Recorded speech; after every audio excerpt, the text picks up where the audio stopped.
Hello mga ka-happier! For today's video guys, kakabit natin ang ating LED strip light. Tara, samahan niyo ako. Ayan guys, at uunahin nga pala nating ikabit itong wire. Nalilito na nga ako guys. Makatry nga kasi baka peke ito.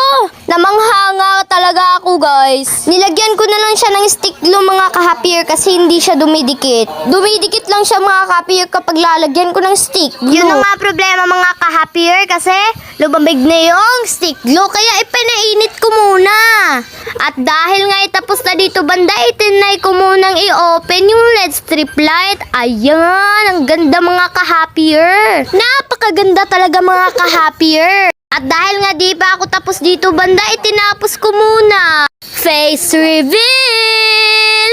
At dahil nga pagod na pagod ako, lumabas muna ako para magpahangin. Abay, napasakay na nga itong kapatid ko sa aking balikat.